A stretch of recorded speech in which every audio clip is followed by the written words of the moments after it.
ఇప్పుడు అమరావతి భూములకు సంబంధించి 4,000 ఎకరాలని అమ్మాలని చెప్పేసి రాష్ట్ర ప్రభుత్వం నిర్ణయం తీసుకుంది. అసలు 4,000 ఎకరాలను అమ్మాల్సినటువంటి అవసరం ఇప్పుడు ఎందుకు వచ్చింది? ఆ అమ్మటం సరైన పద్ధతేనా?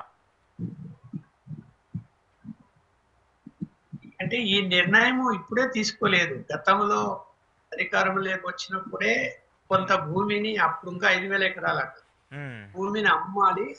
అమ్మడం వల్ల వచ్చే రెవెన్యూ రాజధాని నిర్మాణాలకి ఉపయోగించాలి అనేటువంటి ఆలోచన అప్పట్లోనే చేశారు. కానీ అది అమల్లోకి రాలేదంటే అప్పుడున్న పరిస్థితులను బట్టి దాన్ని వదిలేశారు. మీకు ఒక సన్నివేశం చెప్తాను. రాజధాని రాష్ట్రం విడిపోయిన తర్వాత హైదరాబాద్ లో ఉన్నటువంటి దాన్ని అక్కడ టెంపరవరీ బిల్డింగ్ కట్టి అక్కడికి వెళ్ళిన తర్వాత ఒక సంవత్సరం చీఫ్ సెక్రటరీ దినేష్ కుమార్ అని ఆయన ఉన్నారు. నేను ఆయన ఛాంబర్కి వెళ్ళి కూర్చొని మాట్లాడుతుంటే, లక్ష్మణ్ ఒకసారి కిటికీలోంచి బయటికి వెళ్ళి చూసిరా అన్నాడు. అక్కడ వెళ్ళి కిటికీలో నిలబడి చూశారు. అన్ని కంప చెట్లన్నీ ఉన్నాయి మొత్తం వెనకంతా. అన్ని కంప చెట్లన్నీ పేరుకుపోయి ఉన్నాయి అన్నాడు. ఎందుకు అలా జరిగింది చెప్పను. రైతులకు ఏవైతే ప్లాట్లు ఇవ్వాలనో ఆ ప్లాట్లు ఇప్పటి వరకు ఇవ్వకుండా, కనీసం వాళ్ళకి ఎక్కడ ఇస్తారో కూడా చెప్పకుండా ప్రభుత్వం ముందుకు నడిపిస్తున్నది. అదే రైతులకు ప్లాట్లు కింద ఇచ్చి ఉండింటే, ముందుగా వాళ్ళకి ప్లాట్లు ఇచ్చి ఉండింటే, వాళ్ళ దగ్గర నుంచి సేకరణ అయిన తర్వాత వెంటనే వాళ్ళకి ప్లాట్లు కేటాయించి ఉంటే, వాళ్ళు ఆ ప్లాట్లు వాళ్ళకి అమ్ముకునే రైతు ఉంది, వాళ్ళు కన్స్ట్రక్షన్ చేసుకునే రైతు ఉంది. కన్స్ట్రక్షన్ చేసుకుంటే కూడా ఇమ్మీడియట్ గా అనుమతులన్నీ మంజూరు చేయాలి. ఇవన్నీ సిఆర్డిఏ చట్టంలో పెట్టి ఉన్నారు. పెట్టి ఉన్నప్పుడు వెంటనే రియల్ ఎస్టేట్ వ్యాపారస్తులకు పైన అమ్మేవాళ్ళు, లేదు డబ్బున్న వాళ్ళు భవనాలు కట్టేవాళ్ళు, అపార్ట్మెంట్స్ కట్టచ్చు, లేకపోతే షాపింగ్ కాంప్లెక్స్లు కట్టచ్చు, సినిమా థియేటర్లు కట్టచ్చు. ఎక్కడ పడితే అక్కడ నిర్మాణాలు మనకు కనపడేవి. వాళ్ళకి ఇచ్చింటే ప్రభుత్వం పరంగా డబ్బులు లేవని అనుకున్నప్పుడు ప్రైవేట్ పరంగా వాళ్ళు అభివృద్ధి చేసి ఉందరు. ఈ విషయాన్ని చంద్రబాబు నాయుడు గారి దృష్టికి తీసుకెళ్తే, సార్ ప్లాట్లు మనం కేటాయిస్తాము అని చెప్పి తర్వాత చూద్దాము అని చెప్పారు తప్ప దాని మీద చర్యలు తీసుకోలేదు అన్నారు. అదే ఆ ప్రభుత్వం 5 ఏళ్ళు అయిపోయింది. మళ్ళా జగన్మోహన్ రెడ్డి గారు వచ్చారు. ఆయన 3 రాజుల పాట పాడి మొత్తం గుడుసున్న దిగ్గీసాడు. ఇప్పుడు ఈ ప్రభుత్వం వచ్చి 11 నెలలు, ఇప్పటికీ ఇంకా రైతులకి ప్లాట్లు కేటాయించాలి. అంటే కేటాయించాలి, మళ్ళీ వాళ్ళకి రిజిస్టర్ చేపియాలి. బ్లూ ప్రింట్ తయారైపోయింది ఇస్తారంట.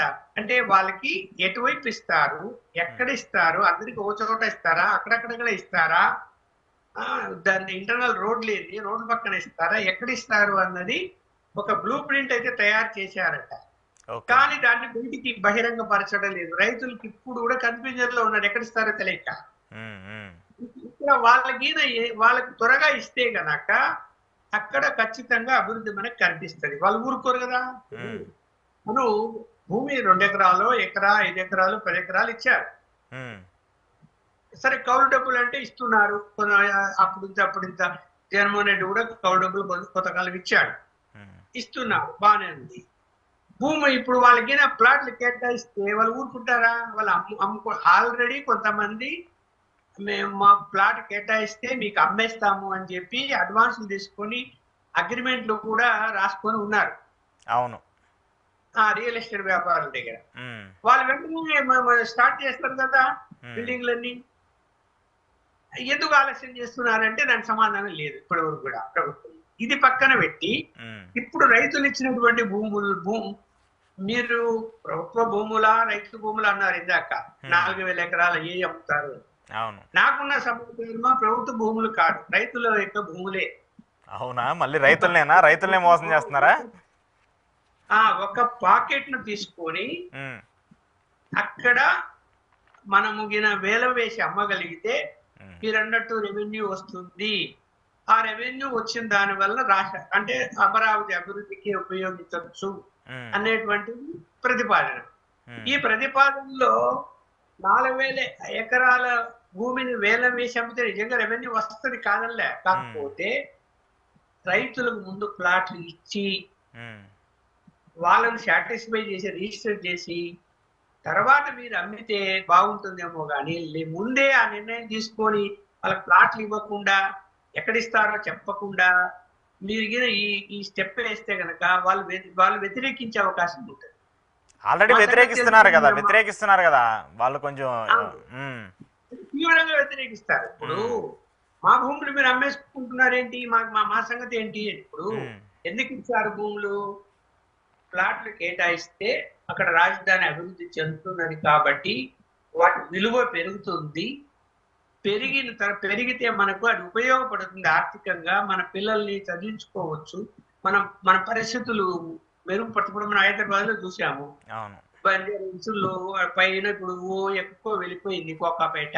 ఉమ్, ఉమ్, అక్కడ చాలా గిరిజన కుటుంబాలకు ఉన్నటువంటి ఆ భూములన్నీ కూడా వాళ్ళు అమ్మేసుకుంటే ఎక్కువ అసలు రేట్లు వస్తాయని తినడానికి ఆశ. తిండి లేక కూలి పని చేస్తున్న భూములు కూడా ఉమ్, వాళ్ళు కార్లు కొనుక్కొని మేడలు కట్టుకొని ఎంత సంతోషంగా మనం చూసాం వాళ్ళని అవును. ఇంటర్వ్యూలు చేసి. జర్నలిస్టులు అన్నానికి కూడా లేని వాళ్ళు బాగుపడ్డారు కదా. అవును. అలాంటిది అక్కడ పేద రైతులు ఉన్నారు.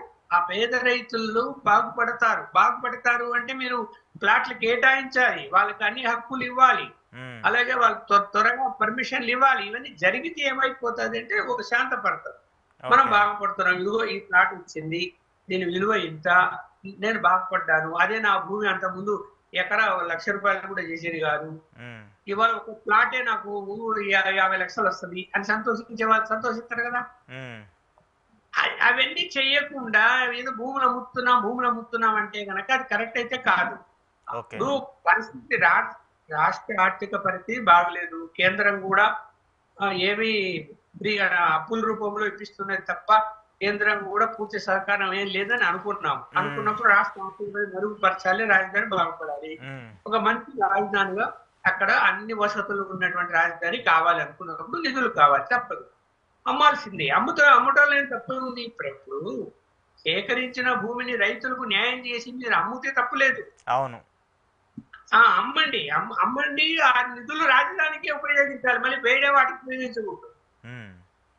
ఎందుకంటే అదే ఇప్పుడు నా పాయింట్ కూడా అదే నా పాయింట్ ఏంటంటే, సరే మీరు అమ్ముతామంటున్నారు, ఆల్రెడీ గతంలో ఏదైతే మీరు ఇచ్చినటువంటి ప్లాన్లో కూడా 10,000 ఎకరాల వరకు ఏదో వస్తుంది, ఆ 10,000 ఎకరాలను అమ్మి అమరావతి కోసం ఏదైతే అప్పులు తీసుకొస్తామో అప్పులన్నింటిని కూడా తీర్చేస్తామని చెప్పేసి నారాయణ గారు చెప్తూ వచ్చారు. ఆల్రెడీ మరి 10,000 ఎకరాల వరకు అమ్ముతామని చెప్పినప్పుడు దాన్ని మొదటి విడతలోనూ 4,000 ఎకరాలను ఇప్పుడు అమ్ముతున్నారు. ఆ 4,000 ఎకరాలకు సంబంధించి ఏమి అమ్ముతారు, రైతులకు ఏమి ఇస్తారు, వాళ్ళకి ఇవ్వకుండా అసలు మీకు అమ్మే హక్కు ప్రభుత్వానికి ఉంటుందా? అది నా పాయింట్. ప్రభుత్వానికి అంటే ప్రభుత్వం దగ్గర నుంచి సేకరించిన తర్వాత వాళ్ళు ప్లాట్లు కేటాయిస్తాము అనే దాని మీద సంతకాలు పెట్టి ఉన్నారు కాబట్టి అది ఆ హక్కు అయితే ఉంటది ప్రభుత్వానికి. కాకపోతే కోర్టుకు వెళ్ళినప్పుడు వాళ్ళకి న్యాయం చేయకుండా మీరు ఎట్లా అమ్ముకుంటారని కోర్టు క్వశ్చన్ చేస్తారు కదా. కోర్టు ఊరుకోదు కదా. ఇప్పుడు ప్రభుత్వానికి భూమి ఇచ్చిన తర్వాత ప్రభుత్వం ఏం చేసుకుంటాది అన్నది ప్రభుత్వం ఇష్టం, వీళ్ళ ఇష్టం కాదు, ఒప్పుకుంటాం. కానీ వాళ్ళు న్యాయం చేయలేదు కదా. మీరు ఏదైతే అగ్రిమెంట్ లో చెప్పారో అది చేయలేదు కదా. అది అంటే వైలేట్ చేశారు కదా. వైలేట్ చేసినప్పుడు ఎలా ఒప్పుకుంటారు? ఒప్పుకోరు కదా. అవును. చట్టం ఏం చెప్తుందంటే భూసేకరణ చట్టంలో పరిధిలో ఇది రాకపోయినా భూసేకరణ చట్టం ఏం చెప్తుంది అంటే, ఏదైతే భూసేకరణ జరుగుతున్నప్పుడు నువ్వు ఫలానా పర్పస్ కు నేను నీ దగ్గర భూసేకరణ చేస్తున్నాను అని చెప్పి నువ్వు అందులో మెన్షన్ చేసి నోటిఫికేషన్ లో వాళ్ళ దగ్గర నుంచి సంతకాలు తీసుకొని వాళ్ళకు డబ్బులు చెల్లించిన తర్వాత ఆ పర్పస్ కాకుండా ఇంకో పర్పస్ కు ఆ భూమిని వాడడానికి వీలు లేదు అని భూసేకరణ చట్టం. అవును. ఒకవేళ అలా వాడితే ఈ భూసేకరణ ఆ భూమి ఇచ్చినటువంటి వ్యక్తులు కోర్టుకు వెళితే కోర్టు ఆ భూమి తిరిగి వాళ్ళకి ఇచ్చేయమని చెప్పి ఆదేశం జారీ చేస్తుంది. అవును అవును అవును. అది పవర్ఫుల్ చట్టం అది. ఇక్కడ ఆలోచించాలి ప్రభుత్వం కూడా. ఇప్పుడు ఎవరు నిధులు రాష్ట్రం అభివృద్ధి జరగలే, కుంటుపడింది, అందరం ఒప్పుకుంటున్నాము, త్వరగా అభివృద్ధి జరగాలని కోరుకుంటున్నాము. ఉమ్, కోరుకుంటున్న రైతుల మేలు కూడా చూడాలి, అక్కడ నిధులు కావాలి, వీలైన త్వరగా టెండర్లని పిలిచారు, పనులు జరగాలి, ఇంకా కొన్ని ఆ, సౌకర్యాలు కల్పించాలంటే నిధులు